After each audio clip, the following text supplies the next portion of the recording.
for, well, I don't know who I'm sitting in for, but we have breaking news tonight. As many of you may have already heard, Donald Trump announced on Truth Social that he, in fact, had been indicted by the federal government in the Mar-a-Lago documents case. The New York Times is reporting that, yes, in fact, the federal prosecutors have made that move. This is not an indictment involving January 6th yet. I mean, Jack Smith can still do that, but again, for the first time in American history, a former president has been indicted twice, not just by New York officials, but now by the federal government. So obviously, we're waiting for the fallout from this. He is, of course, ranting and raving. There's ketchup all over the walls in Mar-a-Lago. He is attacking the prosecutors. So we have a lot to talk about today. So obviously, joining me is our A team tonight, my colleague Mona Charen, Will Salatan, who is on my podcast on Monday, and our congressional reporter Joe Perticone is going to talk about the incredible dysfunction in the House of Representatives. So again, with this breaking news, we're obviously going to be focusing on what it means, what Jack Smith has done. We don't know exactly what the charges are, whether or not it involves the retention of the documents or the dissemination of the documents. We don't know whether it involves obstruction or obstruction and espionage. We don't know at this point whether or not there was a conspiracy, whether other people are going to be indicted as well. What we do know is that we are in absolutely uncharted territory with the former president of the United States, who is the leading Republican candidate for president, who now faces a federal indictment. Again, so let's step back from this for a moment, because I want to give us just a few minutes for the news to catch up with this development. I think this broke about, what was it, about 5 minutes ago, 10 minutes ago? Mona, have you been following this? Well, to the degree that you can when it's so fresh, but yes, Trump put out on Truth Social that he had been indicted in what he is calling the boxes case, Mm-hmm. and immediately saying, that Biden has, some made up number near his Corvette, the stream Right. of consciousness bullshit that he does. Excuse me. And so at first I wasn't prepared to accept this as reality because Trump can say anything. But when the New York Times reported that indeed he had been indicted, I think you can take that to the bank. This is a really important historical moment. It is the first time that a former president has been indicted. He richly deserves this. It comes to a point, we on Beg to Differ, we've gone back and forth over the months and years saying, there are so many pros and cons. I was not a fan of the New York indictment. I thought it was weak. I thought it was, it failed to zero in on the gravity of his offenses against the country and the Constitution by focusing on sex and payoffs and so forth. But this indictment is very weighty, and there does come a point where when a president or a former president has committed so many crimes, it doesn't you can't weigh in the balance, well, is it a good idea strategically to indict him, will this just strengthen whatever. You can't do that anymore because it's so overwhelming that just justice demands that there be an indictment and accountability. And we don't know what this is going to cause. We don't know how the country is going to react, but it was the right and necessary thing. It had to happen. So, Will, I want to ask you about this, your initial reaction. Again, we're still waiting on the details of this. I think it really matters whether or not Jack Smith has a so-called speaking indictment, whether he tells the story and lays out all of the evidence.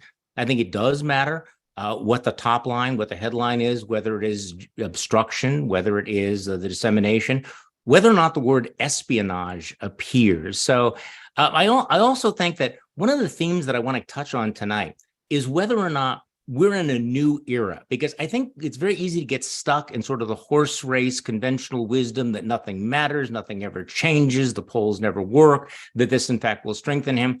I guess I want to challenge that conventional wisdom, because First of all, we just do not know what we don't know. We don't know what public opinion will be.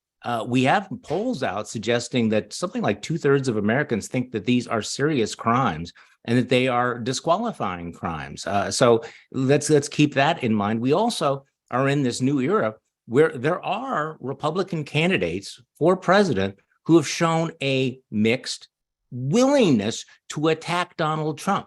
I mean, this is something we did not see in 2016. So, Right. Will, just give me your thoughts with this breaking news. By the way, before we do that, let me just read you what the New York Times is reporting. Trump is the first former president in the United States history to face federal charges. The Justice Department took the legally and politically momentous step of lodging federal criminal charges, plural, against former President Donald J. Trump. Multiple people familiar with the matter said on Thursday, following a lengthy investigation of his handling of classified documents that he took with him upon leaving office and then obstructing the government's efforts to reclaim them.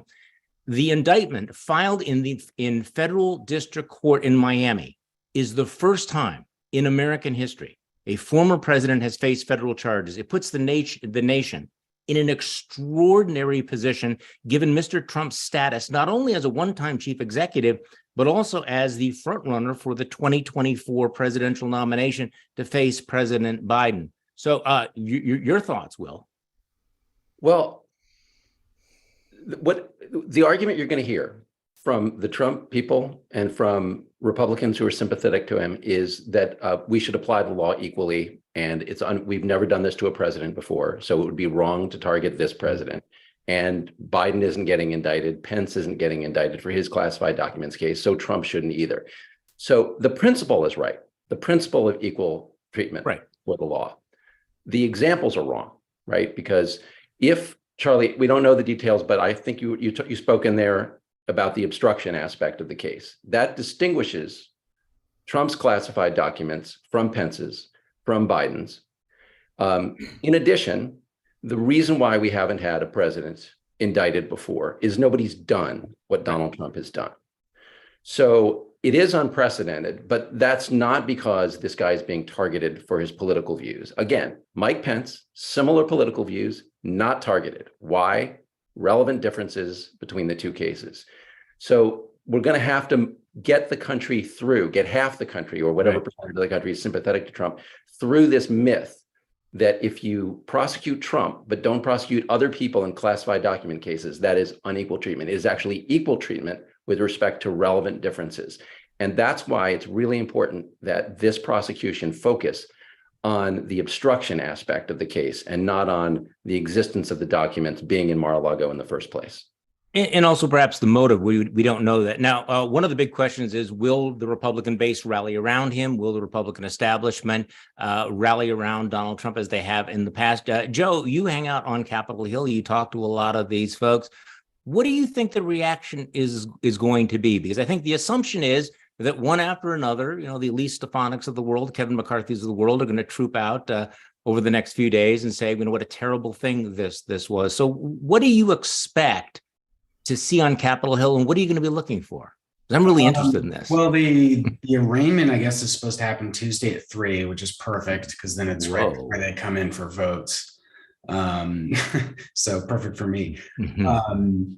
I'd expect more of the same of what we've seen before, where there's a mix of outright defenders, people who don't want to comment, and then lonely Mitt Romney, saying what he really thinks. And I'm more interested in how the presidential candidates handle this because they have an incentive to attack Donald Trump, as opposed to, if you're running for re-election to the House or Senate, you have an incentive to defend him. Whereas, so someone like Ron DeSantis, you saw he took kind of veiled shots at the first indictment about, his character. Maybe he goes harder this time. You saw. It is in Florida too. So that sort of doubles down on DeSantis. And like the last one too, you saw like Vivek Ramaswamy defending him. They all marched out to defend him. And it's like, you're not going to beat a guy if you're defending him. So if you really do want to win, I think that's where you'll see candidates kind of break the mold. And I'd expect someone maybe like DeSantis to do that. I wouldn't expect someone who might be just doing this to get a VP spot to really come out and do anything other than defend him. So do the details actually matter? I mean, does the evidence actually matter? So let's say that it is the FBI. Again, we're getting ahead of ourselves. People will know this tomorrow. Or is this just going to be the knee-jerk formula that he's Donald Trump and you must align with him? I mean, is there anything that might be in this indictment that will cause people to say, maybe I'm not going to put out that statement? Or is that naive? I think with a certain class of elected Republican, maybe. But for most of them, for most people, with that incentive of wanting to get reelected, they're going to make the political call. Yeah. That's how it always is, not just for the indictments, but for everything he's done going back to, 2016. Okay, so Mona, you wrote something very interesting earlier this week about suggesting that maybe there was some tiptoeing toward normality or normalcy among the Republicans. That after years and years and years of nobody standing up to Donald Trump or saying anything critical, now we're starting to see a few green shoots. Down in Texas, they're actually impeaching, maybe removing.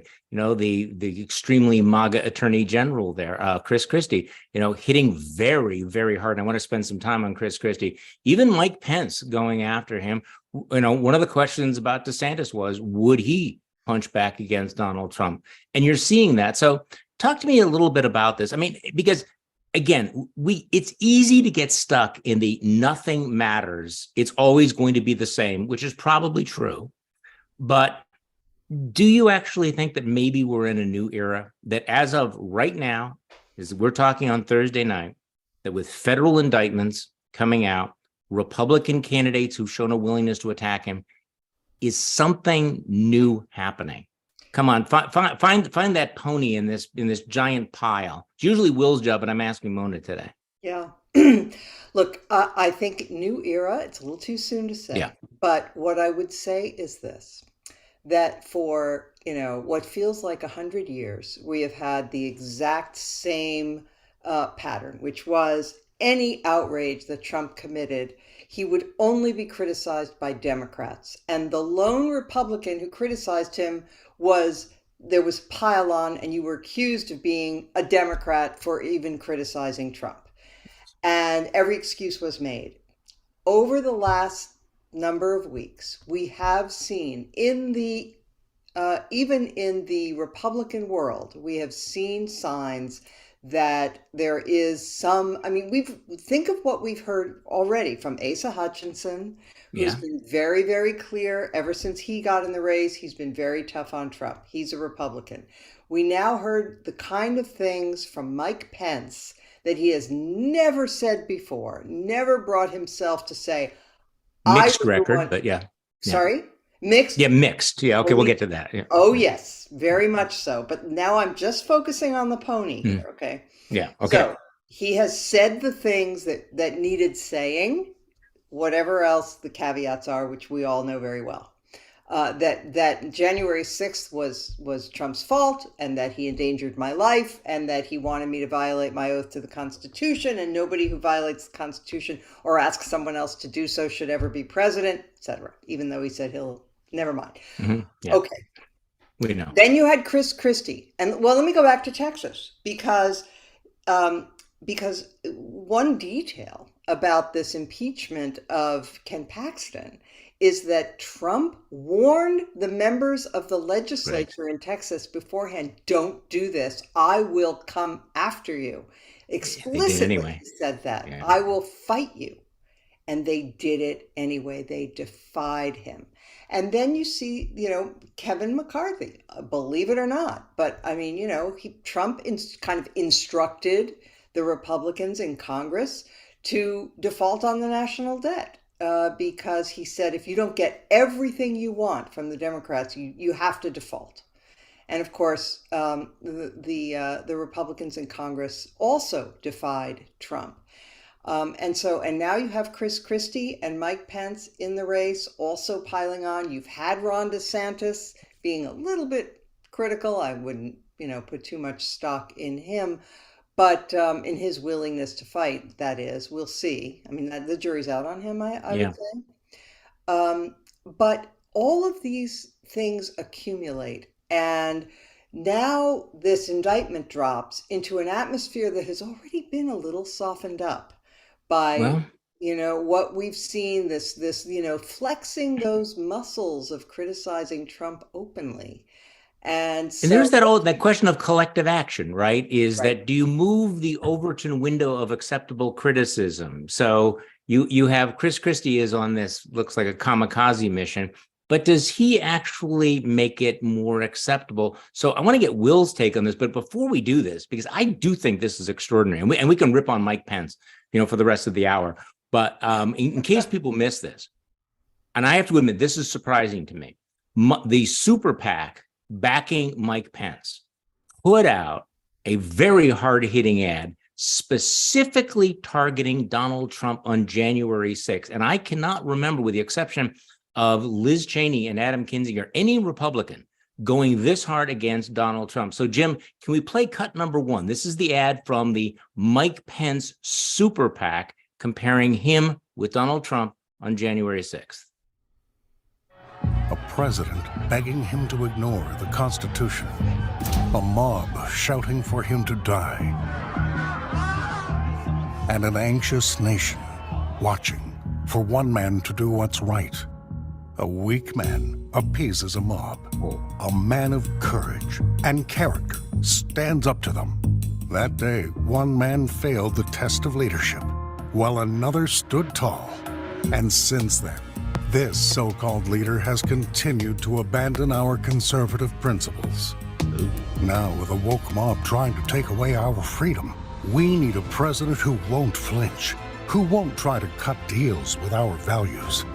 A president with the courage and the faith to lead us through turbulent times and keep America the beacon of freedom for all mankind. Mike Pence for president. Committed to America PAC is responsible for the content. So you had the usual blah, blah, blah, but Will, to repeat myself, damn. I mean, that's Mike Pence going after Donald Trump, the weak man. You just your thoughts on this. I mean, yeah, it's naive to say that we're in a new era, but we have the indictment dropping. Mike Pence and Christie have answered the question, are they going to go hard after Donald Trump? And they are. What do you think, Will? Yeah, so Mona's analogy there was exercising your muscles. I'm going to throw in another analogy, which is, I feel like I'm watching a primate tribe, a troop of apes, and Trump has been the alpha, and the way the alpha keeps his position is by intimidating anyone who comes after him.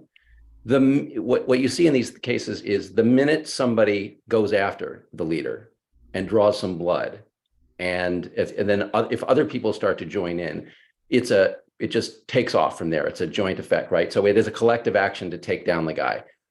We're starting to see something like that. He would have to, I'm sure he's going to try to destroy them, but I don't know he has the ability to do it. So we have Pence doing it. We definitely have Christie doing it. Who else would we put in this cat? DeSantis is doing some of it. He's been taking some punches, but he's watching him. He wants to see, okay, are they drawing blood from the apex predator? Is Right. the apex predator limping? Because don't forget that Brian Kemp and all of them, Nikki Haley and all the rest, also piled on to Trump over his congratulations to Kim Jong-un. That also happened in the past week. It was a big deal. So I thought that was a tell. Yeah. Let me just loop that in for a minute. Part of what can help these guys succeed, possibly, we don't know, is just them all acting together. If they all decide they can take down the alpha. The other thing is, do they have a vantage point? Do they have a leverage point that they can use? And the leverage point that I'm seeing, certainly from Pence, to some extent from Christie, to some extent from DeSantis, is Reaganism. It is Pence's attack on Trump, both in his announcement, in his CNN town hall, was very squarely, it's policy oriented. But you saw in that super PAC ad, he names abortion, he names Putin, right? Mona brings up the Kim Jong-un thing. That's where Brian Kemp and others went after him. They're starting to smell the idea that there is a constituency, or enough of a constituency, in the Republican Party that supports traditionally Reaganite conservative views on social issues, on foreign policy. maybe on economic policy. We'll see about that. I'm not sure about that. But that is their common uniting thing with the base of the Republican Party. So I'm very curious to see, in Pence's case, clearly a strategy that he's going to be the Reagan candidate. And I think he's got a chance. I'm naive. Oh, man. But I Okay. think he's got a chance. No, I don't think he has a chance. I don't think Christie has a chance, but I'm glad they're doing what they're doing. Yeah. I mean, because somebody has to take down the apex predator. And so I do think we need to separate out our sort of criticism from, okay, but this actually might be the end of Trumpism in theory. Okay, I'm not getting ahead of myself here, but Joe, I want to play something for you and get your reaction, because, okay, so there's Mike Pence, who during the day yesterday is much more critical of Donald Trump than I think people were expecting. I don't think people were expecting that he was going to go like full Liz Cheney on January 6th in the ad. But by the end of the day, he's doing that town hall meeting with Dana Bash, and he's caught up in the whole question of, okay, are you willing to go as far as Chris Christie? Are you willing to go the whole way and say that you won't support Donald Trump if he's the nominee? And he wouldn't do it. You know, he's the guy that has said, I am a Christian first, I'm a conservative second, I'm a Republican third. But when it comes right down to it, he's a Republican first. He's putting the partisan loyalty ahead of everything else. And then, of course, he gets himself all tied up in the question of the indictment, which is very timely since the indictment has come down. So, Joe, I want to get your comments on this on the other side. Here's the rather cringe-worthy exchange between Mike Pence and Dana Bash about the question of, what do you think about the indictment of the guy who may have committed various federal felonies? Let's play cut number 2, Jim. I think now more than ever, we ought to be finding ways we could actually come together. Sir, we're going to get and to this kind of action by the Department of Justice, I think, would only fuel further division in the country. And let me also say, I think it would also send a terrible message to the wider world. I mean, we're the emblem of democracy. We're the symbol of justice in the world. And the serious matter, which has already happened once in New York, of indicting a former president of the United States, sends a terrible message to the world. I hope the DOJ thinks better of it and resolves these issues without an indictment. Sir, I just want to clarify. What you're saying is that if they believe he committed a crime, they should not go forward with an indictment.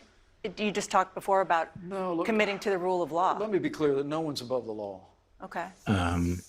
Whoops. But with regard to the unique circumstances here, look, those classified, I had no business having classified documents in my residence.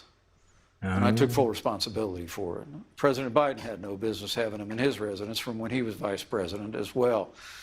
And the same with former President Trump.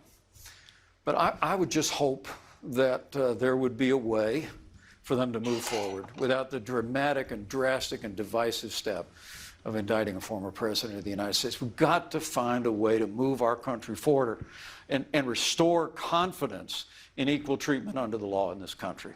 We really do. All right. So, Joe, what is he trying to do there? What's going on inside of Mike Pence's head there? I think that he was kind of short-circuiting because there's different, there's different paths that you can go. There's, the easy way out, which is what I think I'm going to hear a lot of next week on Capitol Hill, is this hurts Donald Trump's ability to win elections. That's the worst thing imaginable. That's the easy way out. There's like Will said, the focus on the kind of meat of these charges. And if it's obstruction heavy, that's what differentiates it. If it's just, he had these documents here, then you'll see a lot more people defend him most likely, because they'll be rushing to say, you didn't prosecute Biden, you didn't prosecute Pence. Pence will say, you didn't prosecute me, you shouldn't have prosecuted Donald Trump.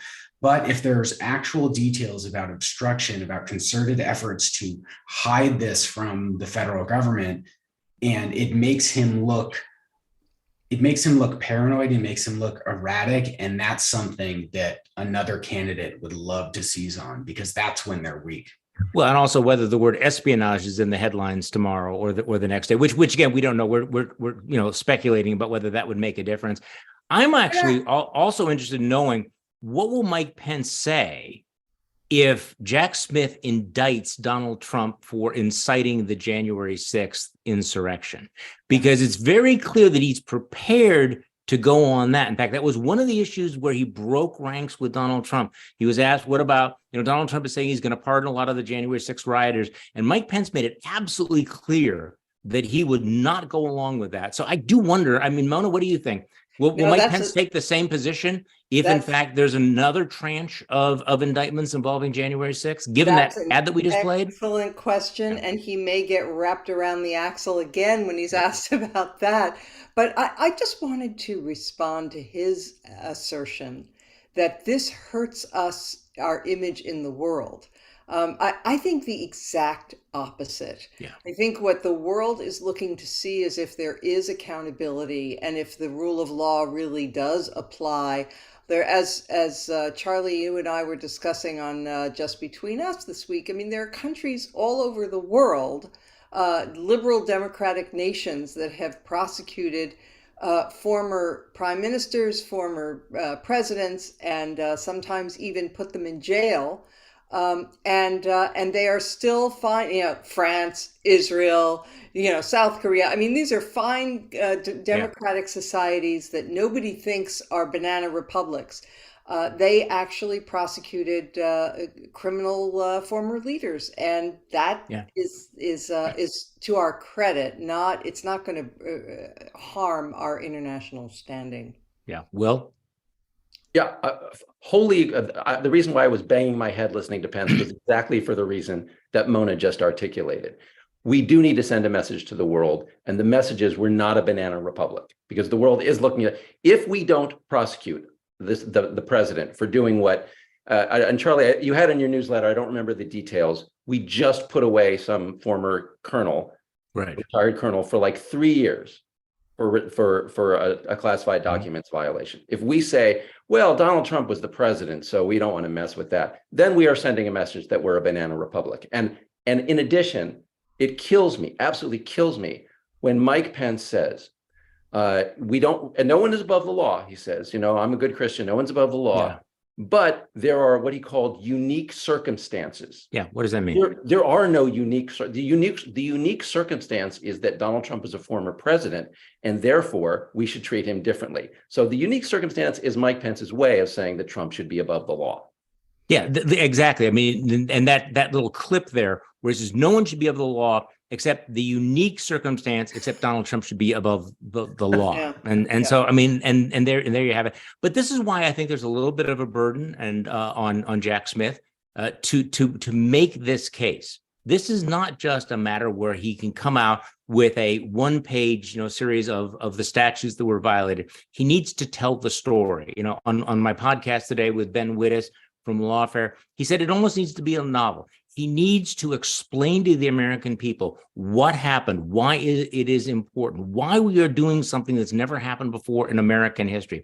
And he's got to lay out what is the evidence behind this, the tapes, the emails, the memos, the contemporaneous things. So this is going to be interesting to me, because I think that in the New York indictments, Alvin Bragg did not do a great job of explaining this in detail, making the case. I think that Jack Smith needs to do that. Okay, Can I mention one quick thing, Charlie? Yeah, please. Yes, please. The subpoena. If he's going to say, oh, but Biden had documents and Pence had documents, why aren't they indicting them? Well, Trump got a subpoena from the FBI for the documents, and he flouted it. He ignored it. You can't do that in this country, okay? There are legal consequences to disregarding a subpoena. And neither President Biden nor former Vice President Pence, they accidentally took classified documents. The minute they realized that they had them, they turned them back over. To ignore a subpoena is a serious matter. Well, and I'm getting some word here that ABC is reporting now that in fact it is a speaking indictment, and this is the term of art for an indictment that has this narrative detail to it, which I think is incredibly important. Okay, so to this question of whether or not the environment is different, something really did happen this week that did not happen in 2016, which is that Chris Christie, who has a lot of baggage, and I want to stipulate he's not going to win this election. He's not going to be the nominee.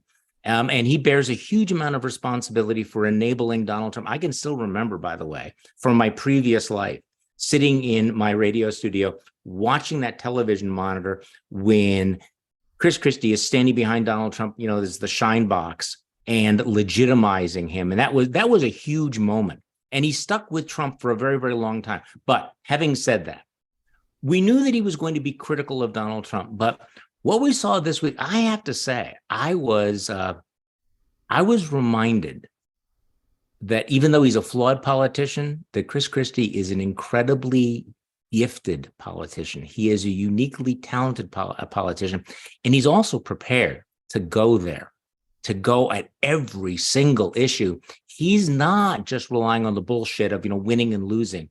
He is going after the grift. He is going after the narcissism. He is going after Donald Trump in a way that no Republican candidate for president did back in 2016. So, Will, before I become, and by the way, I have a long track record. I'll be glad to show people my clippings where I basically explained that if I ever sat down with Chris Christie, I'd have to say, F you, what were you thinking? Why did you do this? I have to say that was a hell of a performance. And that does indicate to me that this is, look, he's going to be worth watching. What do you think, Will? So, all right, before I was a little bit mocked here for saying that these guys have a chance. But when I say they have a chance, just to be clear, I don't mean they have a chance of winning the nomination. Pence right. What I mean is they have a chance of taking down Trump in conjunction, acting with others. And Christie's totally fascinating. So I will spare everyone here the trouble of watching. Although, you know what? So Chris Christie's campaign announcement was standing in a room for about 2.5 hours. I mean, it's an amazing thing. Let me tell you what happened here. For about half an hour, Chris Christie gave some introductory spiel about America has gotten small and we need to be big again. I don't have an extensive experience with cannabis. I don't know about the rest of you, but what I was watching Chris Christie do for that half hour was the closest thing I have seen to, he spoke as though he were stoned. It was the weirdest, most incoherent, incomprehensible thing about big and small. So it was ridiculous, useless. Then the question and answer starts. And when the Q&A starts, Chris Christie was amazing, just amazing. And what I saw for the next hour and a half, 2 hours is honesty, Charlie. I saw he was talking, he wasn't even talking like a politician. He was speaking the truth about the Trump administration, about its failures, about Donald Trump's character flaws, about what they led to, about Jared Kushner taking $2 billion from the Saudis. He held nothing back. It was as though it was almost a Charlie Sykes quality takedown of Donald Trump. And that's high praise. What I really appreciated about it, though, was I felt as though, not that I was in that room, but I felt as though here's a guy running for president and he's not talking like a candidate. He's talking like a real person. And well, this is why he's so different. I mean, I actually, back in the before times, I developed a real allergy to going to political events and fundraisers, with the exception of when Chris Christie came into Wisconsin, and he was here very, very frequently. I always wanted to go because it was performance art, just to watch this guy do it. I mean, maybe 60% of it is complete bullshit, but his ability to speak off the cuff without any notes whatsoever, and clearly that Chris Christie you saw is, and I'm sorry to offend people who are listening with their children, but he's all out of fucks to give.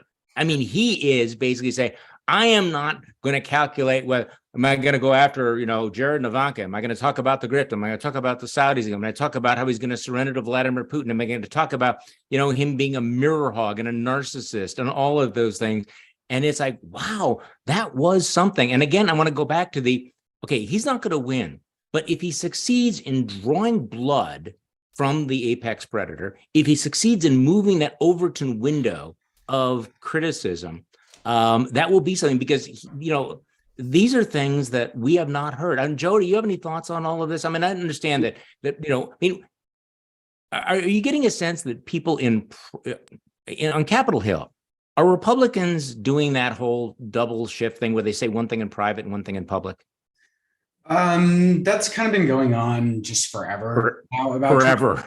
I would say about Chris Christie is that like I covered quite a few events that when he was still running for president in 2016, and he had a really good ability to emotionally connect with people there. Like he's not going to dominate airwaves. He's not going to sweep all these different states. If he wants to make a real impact on Trump, it's going to be somewhere like New Hampshire, where a lot of the people there are very politically engaged, very politically literate. It's a very small state. It's a very important state in the process. And if he can, chip away at whatever substantial lead Trump has there, that's where somebody else can kind of come in. But then it also gets harder where the second best candidate is, or second best polling candidate is Ron DeSantis, who is not good at that at all, is the exact opposite of Christie in those kinds of settings. And so I think that's where he makes his gains. In terms of in Congress,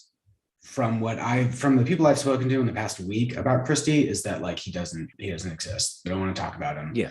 They're not interested in entertaining his campaign. And as far as Trump goes, there's a lot of, I'm seeing how this plays out, except for, his core fans. Well, you made a couple of points there. I mean, number one, the contrast between Chris Christie and Ron DeSantis was pretty dramatic this week. And so I do wonder whether in DeSantis's mind, he's thinking, okay, I don't want that contrast. Will he be more outspoken? I have no idea.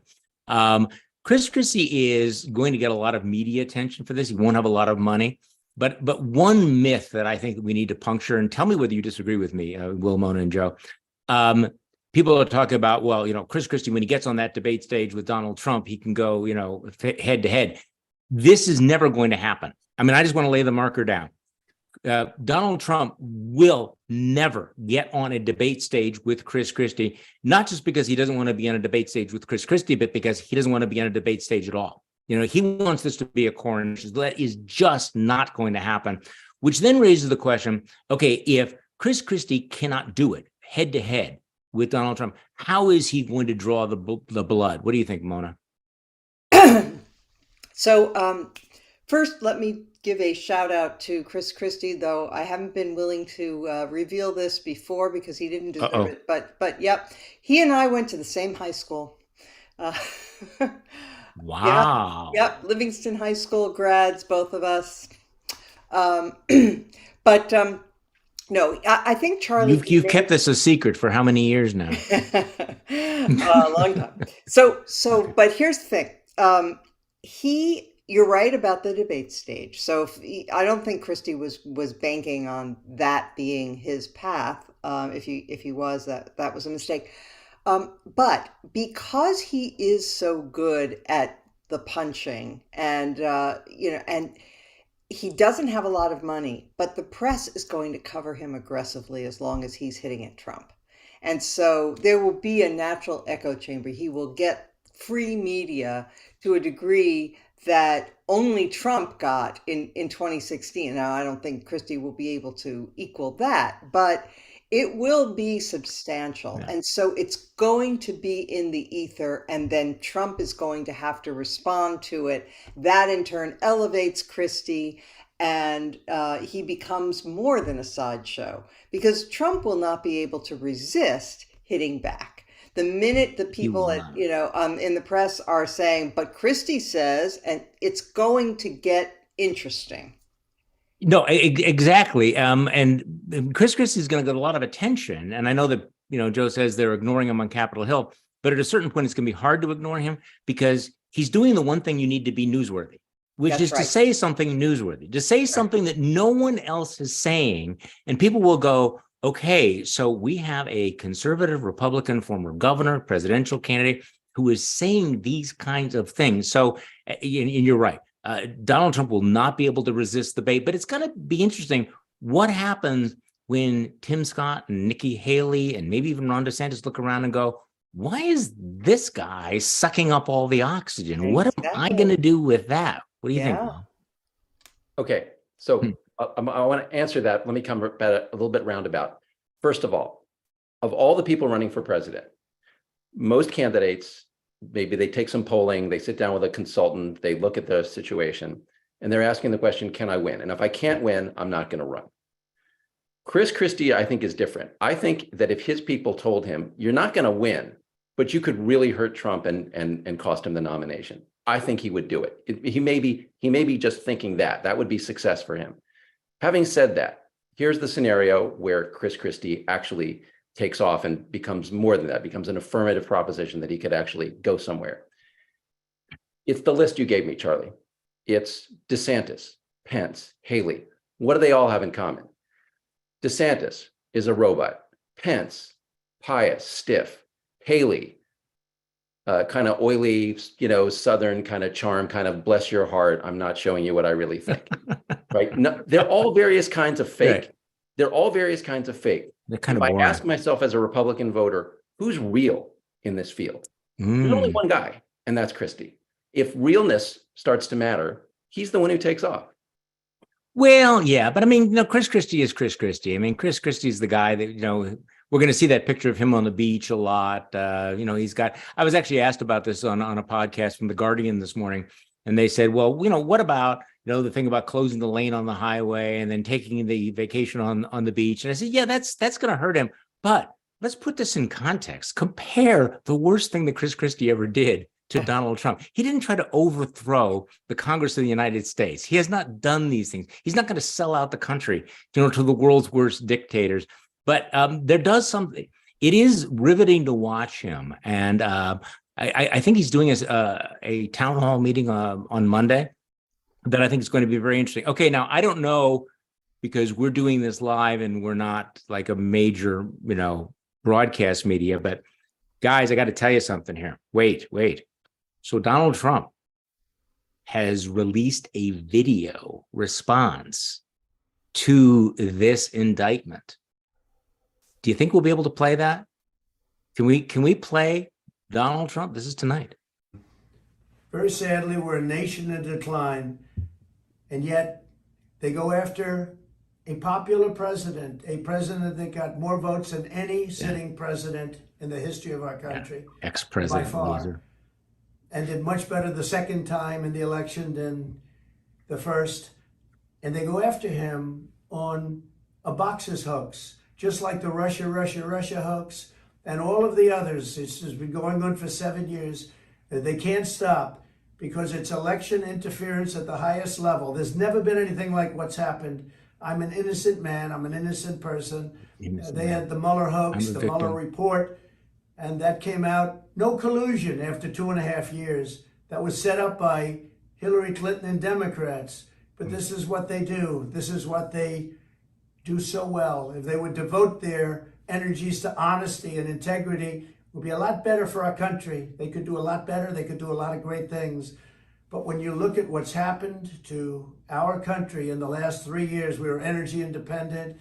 We had a strong military that wasn't woke. We were doing so well. We were respected all over the world. Got the biggest tax cuts in history, biggest regulation cuts in history.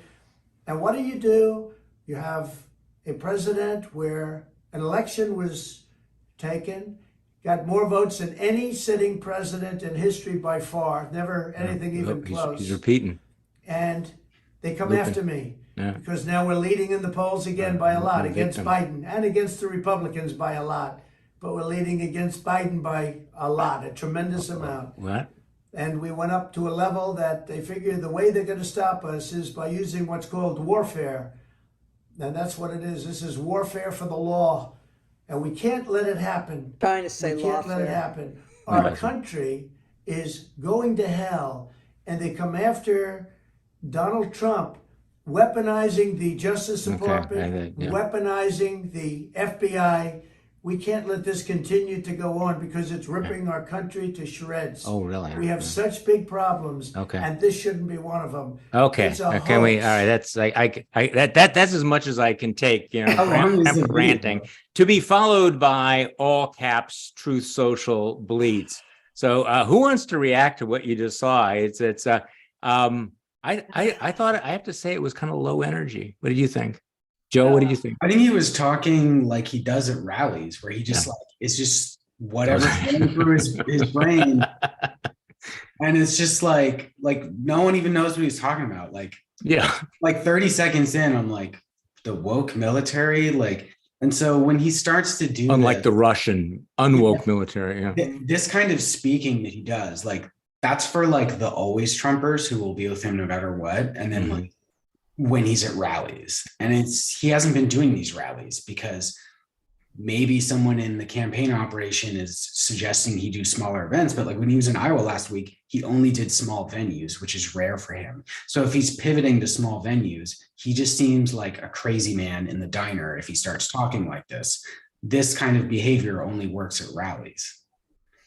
Mona, what do you think? This is why Crazy man at a diner. This is what, yeah. No, but this is why he chose to run for office in 2024. It's I think almost entirely to prevent an indictment. I think he felt that it was impenetrable armor, that they wouldn't dare to indict a candidate because he would claim that it was merely an attempt to interfere in the electoral process, which he is claiming. And it didn't work out for him. And so now he's trying to, he's flailing, he's bleeding, and by the way, I thought he looked awful in that little clip, but that's neither here nor there, I guess. But he had his first year speechwriters put that together for him, didn't he? See, that's the thing, is he goes out and he clearly was just, as Joe was saying, that was just stream of consciousness. Absolutely. And the fact that he starts repeating himself is like, oh, wow, okay. But we'll see. But I think his fans may very well be upset and be convinced that this is part of a witch hunt. They will. Yeah, but you know what? They don't. Are. Right, but let's keep reminding ourselves that they are what? They are not the majority. Great, that's what we need to keep reminding. Of a minority. They are a minority of a minority. So, what did you think of that performance, Art, Will Salatan? Well, first of all, did anybody else think I felt like I was watching James Austin Johnson, the guy who impersonates Trump with the, it was almost comic. Oh, the accordion hands. Yeah. He's exaggerating himself. It was kind of ridiculous, obviously. And by the way, for folks who don't know, no serious person should spend time on Truth Social watching what Donald Trump posts there, but he posts a lot of this kind of stuff of him just sort of standing in front of a wall and just saying whatever comes to mind for 30 seconds, a minute, however long he goes. But I want to come back to Mona's point about this is why he ran. So Trump's message in that video, as he's done in others, is this is all election interference. And I think I agree with Mona. He runs for president to prevent this. But I've been watching the NBA playoffs. And so I think the analogy I want to draw here is to Donald Trump. What he's doing is in the NBA is called a flop. There's somebody going. Jack Smith is going to the basket, and Donald soccer Trump, thing. I'm going to step in front of him by running for. So he's going to make himself a candidate and then claim that because he's a candidate that the guy is so that it's a charge. This is in the NBA. This is known as failing to establish position. This. Look, think about all these cases against Donald Trump. They've been going on this whole time before he was a candidate. He's trying to create this impression that all this stuff that the cases are being brought against him because he's running. In fact, it all predates, right? The so-called boxes investigation, all of the subpoenas and stuff were going on before. But don't confuse us with the logic and the facts here, Will, because I think at the top of Truth Social, he basically says, they're not coming after me, they're coming after you. Yeah. I am not the victim. Right. I am the person who is standing between them and you. And he's shown an ability to be effective. The question is, what do normie Republicans do with this playing out? I mean, you're right. I mean, clearly his base, the loyalists, are going to be all in. But as we've seen, I mean, Mike Pence is not going to get this nomination. Christie's not going to get the nomination. So they're all sitting around going, okay, blood in the water. Who is going to take advantage of this, right? Because that was a pathetic performance. Do we all agree on that? Yes. That was pathetic.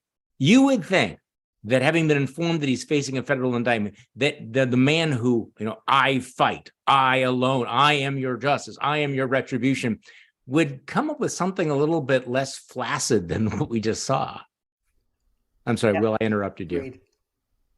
No, I mean, it's a very weak performance. I agree with that. And it just to the extent that he comes across as weak in his response, it adds to this blood in the water phenomenon. But the history of Donald Trump, let's remember, is first, we can't indict him because he's the president. We don't indict a sitting president. Okay. Then he's leaving office. He's going into private life. What good does it do the country to keep him on the way out? Then he's returning from private life and he's running for president again, and therefore we can't indict him. So the common thread is they're always going to find some excuse, and they're going to frame it in terms of some legal precedent for why Donald Trump can never be prosecuted, even when everybody else can. And Charlie, I have boundless faith in Republican politicians to come up with excuses for that. There is an endless supply of rationalizations if that's what they want to do. The only reason why they might not is if they decide that the apex predator thing is over and that they don't have to do that anymore. Can I just say one quick thing about this performance tonight? Because, Trump sort of fanatically monitors how everybody looks on television all the time, and especially himself, all the time. Yeah, he looked awful. He sounded awful. He's going to know that. And I bet you, because one thing he's a master of is dominating the news cycle and changing the subject when he thinks he needs to. He's going to pull some sort of stunt tomorrow or the day after to get this performance that we just saw out of our minds and replace it with something else. Well, how does he change the news cycle? Because you're absolutely right. That's normally his focus. And when he was president of the United States, he could do that, but he's not. No, that's very true. Diminished. And I mean, this is a reminder again of all the ways it is fundamentally different to be an ex-president than be the president of the United States. I don't know how he changes this, because now the news cycle over the next several days is going to be all about this indictment, the details of the indictment, the story that Jack Smith tells.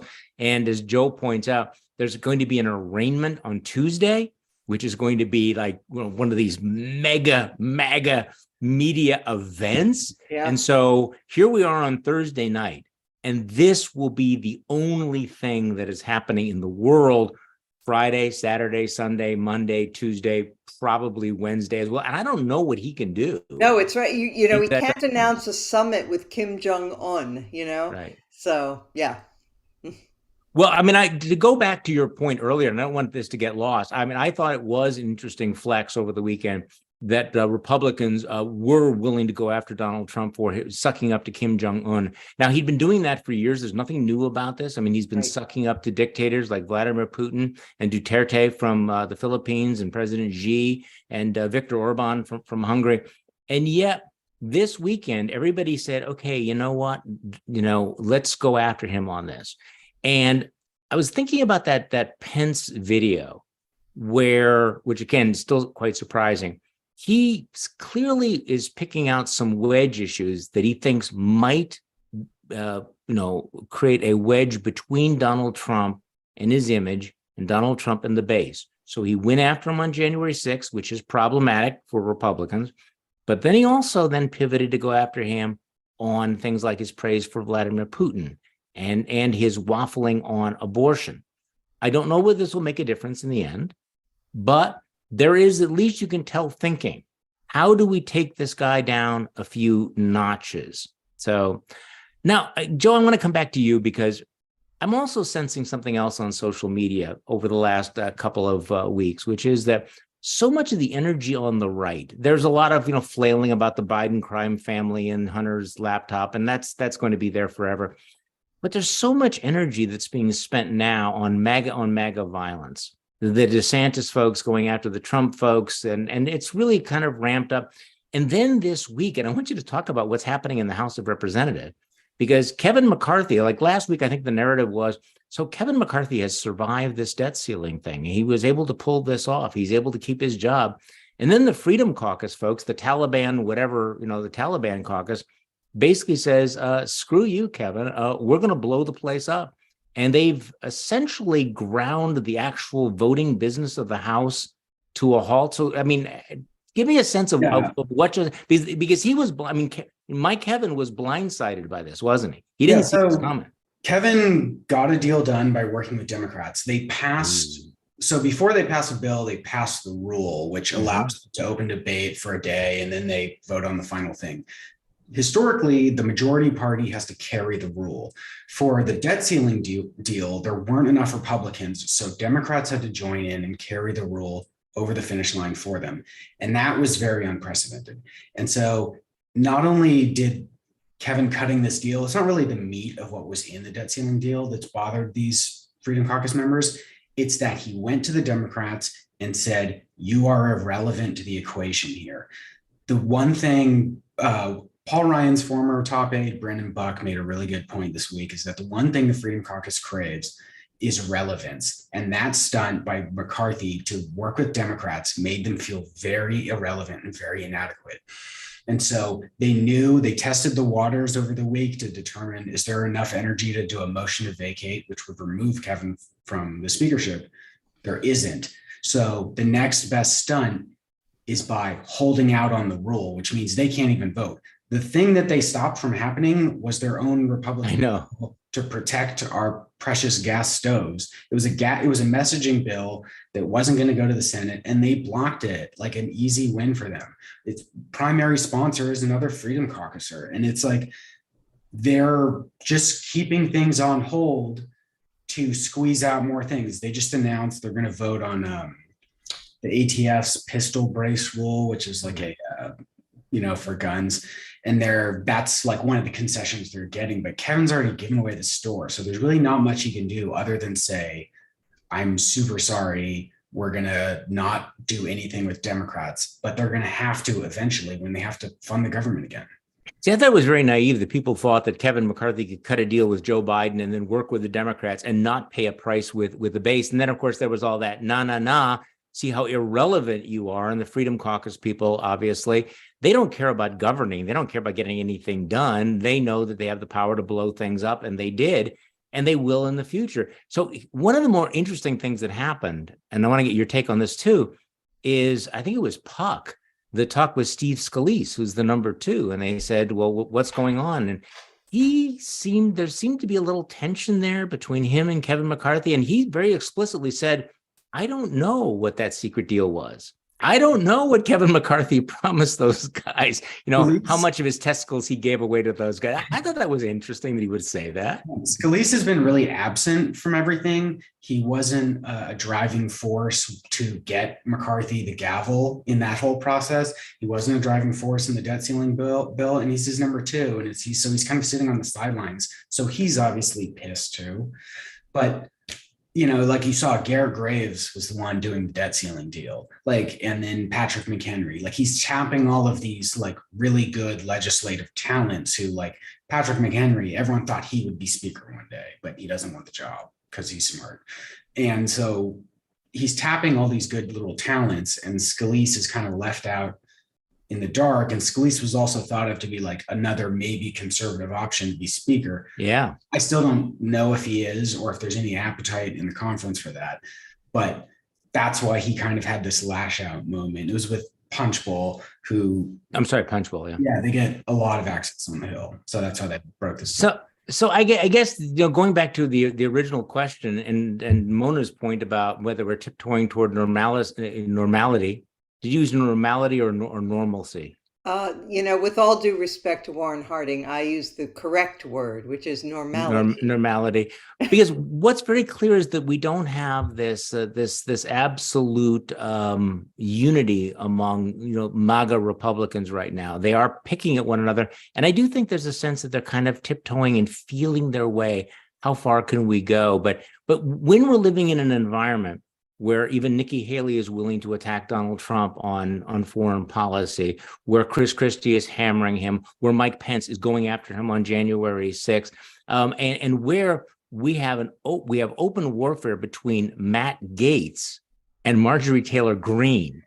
We're kind of in a new area. I mean, this is can we have a little bit of popcorn here? Because they're fighting with each other right now. And I don't see that's going to dial down. I don't see anything that's going to happen over the next, say, 6 months that's going to make Republicans go, hey, all kumbaya. In fact, rather the opposite. I mean, and this indictment is just pouring kerosene on all of this. So stay tuned to the Bulwark, ladies and gentlemen. It's going to be a wild ride. Oh, it is going to be a very, very wild ride, and we're going to be all over it. Check out my newsletter tomorrow morning, Morning Shots. And of course, we'll talk about this on the Bulwark podcast over the weekend. Thank you so much for tuning in to Thursday Night Bulwark. We appreciate your support. We are a reader-supported website, and Bulwark Plus members are basically the wind beneath our wings. And we love all of you guys, and we are incredibly grateful. Thanks for tuning in, and we'll do this again next week.